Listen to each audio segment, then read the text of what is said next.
नमस्कार, न्यूज 18 का digital platform देख रहे हैं आप। मैं हूं आपके साथ दिव्या सिंह। चलिए आपको फटाफट बता देते हैं 5 अंतर्राष्ट्रीय बड़ी खबर। पहली खबर रूस से जुड़ी हुई है, जहां पर रूस के राष्ट्रपति व्लादिमीर पुतिन गुरुवार शाम को 2 दिन के दौरे पर नई दिल्ली पहुंचे और इस यात्रा का उद्देश्य लगभग 8 दशक पुरानी भारत रूस साझेदारी को और मजबूत करना है। एक ऐसी साझेदारी जो जटिल भू राजनीतिक माहौल के बावजूद स्थिर बनी हुई है। हवाई अड्डे पर प्रधानमंत्री नरेंद्र मोदी ने रूसी राष्ट्रपति का स्वागत किया और इस दौरान दोनों के मुलाकात की जो तस्वीर आई है, उसने पूरी दुनिया को भारत रूस संबंध को लेकर खास संदेश दिया है। ये तस्वीर खास तौर पर अमेरिकी राष्ट्रपति डोनाल्ड ट्रंप के लिए महत्वपूर्ण मानी जा रही है, जो इन दोनों देशों की दोस्ती को तोड़ने की हर संभव कोशिश कर रहे हैं। ट्रंप ने रूस से तेल खरीदने के कारण भारत पर भारी टैरिफ लगाया हुआ है। प्रधानमंत्री नरेंद्र मोदी शुक्रवार को होने वाली 23वीं भारत रूस शिखर वार्ता को लेकर बेहतर माहौल बनाने के उद्देश्य से आज शाम पुतिन के लिए एक निजी रात्रि भोज की मेजबानी करेंगे। दोनों नेताओं के बीच बैठक से पहले शुक्रवार सुबह राष्ट्रपति भवन में पुतिन का औपचारिक स्वागत किया जाएगा और बैठक हैदराबाद हाउस में होगी, जहां पर मोदी राष्ट्रपति पुतिन और उनके प्रतिनिधि मंडल के लिए भोज का आयोजन करेंगे और इस दौरान कई मुद्दों पर चर्चा भी होगी। दोनों नेताओं के बीच होने वाली वार्ता का मुख्य विषय रक्षा संबंधों को मजबूत करना, भारत रूस व्यापार को बाहरी दबावों से सुरक्षित रखना और छोटी मॉड्यूलर संयंत्रों में सहयोग की संभावनाओं की तलाश जैसे मुद्दों पर केंद्रित होगा। इस बैठक पर पश्चिमी देशों द्वारा करीबी नजर रखे जाने की संभावना है।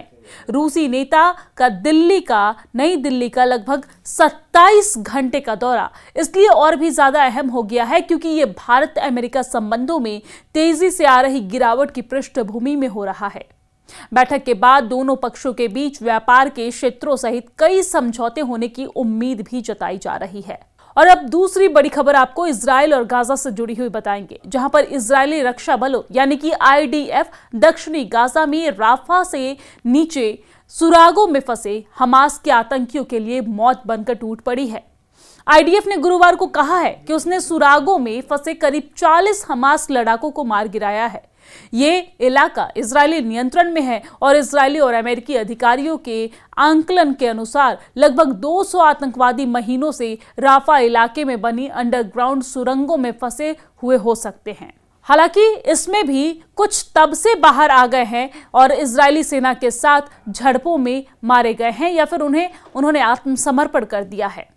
वाशिंगटन और दूसरे मध्यस्थ हमास लड़ाकों के लिए एक डील पर पहुंचने की कोशिश कर रहे थे ताकि उन्हें सुरक्षित बाहर निकालकर दूसरे हिस्सों में जाने के बदले अपने हथियार डाल दे। हालांकि वो बातचीत विफल हो गई और इसमें मिस्र भी मध्यस्थता कर रहा था। अमेरिका के विशेष दूत स्टीव विटकॉफ ने कहा था कि ये डील गाजा में हमास को निरस्त करने की एक बड़ी प्रक्रिया के लिए परीक्षण होगी। इजरायली सेना ने गुरुवार को बताया कि मारे गए आतंकवादियों में कम से कम 3 स्थायी कमांडर शामिल हैं। इनके साथ ही हमास के देश से निकले गए नेताओं में से एक गाजी हमाद का बेटा भी शामिल है।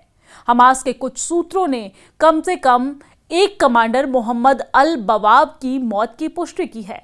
हालांकि समूह ने आधिकारिक तौर पर रिपोर्ट की पुष्टि नहीं की है। गाजा में हमास के एक प्रवक्ता ने 40 लड़ाकों के मारे जाने के इजराइल के दावे पर टिप्पणी से इनकार कर दिया है। और अब तीसरी बड़ी खबर पाकिस्तान से है, जहां पर पाकिस्तान के प्रधानमंत्री शहबाज शरीफ के नेतृत्व वाली सरकार ने फील्ड मार्शल असीम मुनीर को देश का पहला चीफ ऑफ डिफेंस फोर्सेज यानी कि CDF बनाने की मंजूरी दे दी है। पाकिस्तान के राष्ट्रपति कार्यालय में मुनीर को CDF नियुक्त करने का नोटिफिकेशन भी जारी किया गया है। शहबाज सरकार ने कई दिनों तक चली खींचतान के बाद गुरुवार को राष्ट्रपति जरदारी से मुनीर को CDF नियुक्त करने की सिफारिश की थी और ये नोटिफिकेशन उसके बाद जारी किया गया है और इसी के साथ असीम मुनीर अगले 5 साल तक चीफ ऑफ डिफेंस फोर्सेस के पद पर नियुक्त हो गए हैं। प्रेसिडेंट ऑफिस से जारी एक नोटिफिकेशन के मुताबिक असीम मुनीर एक ही समय में चीफ ऑफ आर्मी स्टाफ और चीफ ऑफ डिफेंस फोर्सेस दोनों पद संभालेंगे।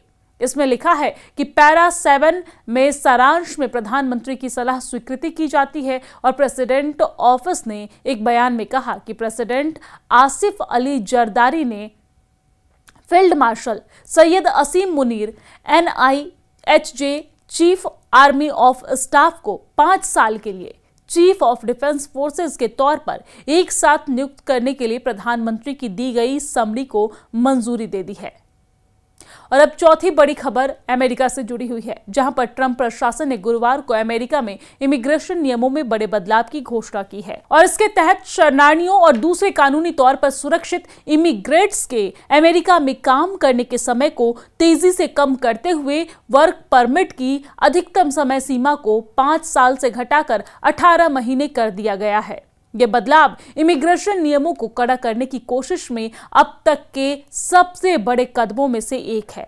अमेरिकी सिटीजनशिप एंड इमिग्रेशन सर्विसेज यानी कि USCIS ने अपने बयान में कहा है कि यह बदलाव सुरक्षा समीक्षा की फ्रीक्वेंसी बढ़ाने के लिए किया गया है। USCIS ने वर्क परमिट के लिए मैक्सिमम वैलिडिटी पीरियड को कम करने या पक्का होगा कि अमेरिका में काम करने की चाहत रखने वाले लोग सार्वजनिक सुरक्षा के लिए खतरा न बने या फिर नुकसानदायक एंटी अमेरिकन सोच को बढ़ावा न दे। घोषणा में पिछले सप्ताह वाशिंगटन में नेशनल गार्ड के 2 सदस्यों पर हमले का जिक्र किया गया और इसे इस बात का सबूत बताया गया है कि ज्यादातर रेगुलर जांच की जरूरत है। अमेरिकी इमिग्रेशन एजेंसी USCIS के डायरेक्टर जोसेफ एडलो ने कहा है कि हमले के बाद ये और भी साफ हो गया है कि USCIS को विदेशियों की नियमित जांच करनी चाहिए।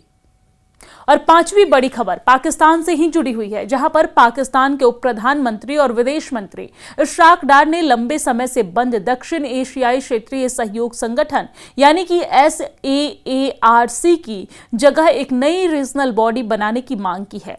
Institute of strategic studies Islamabad में आयोजित एक 5वें इस्लामाबाद कॉन्क्लेव के ओपनिंग सेशन में बोलते हुए इशराक डार ने इशारों में भारत को धमकाया भी।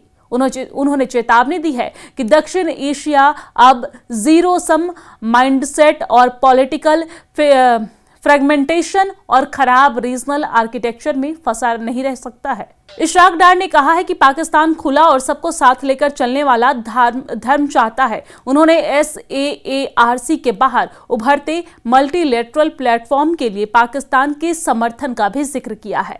डार ने कहा है कि इस साल की शुरुआत में पाकिस्तान, बांग्लादेश और चीन ने कॉमन इंटरेस्ट के एरिया में आपसी सहयोग को बढ़ावा देने के लिए एक ट्राइलेटरल मैकेनिज्म बनाया है। ये मैकेनिज्म खास तौर पर भारत के खिलाफ बनाया गया है, जिससे बांग्लादेश पहले ही किनारा कर चुका है। तो ये 5 बड़ी खबर, 5 अंतर्राष्ट्रीय बड़ी खबर आपके लिए।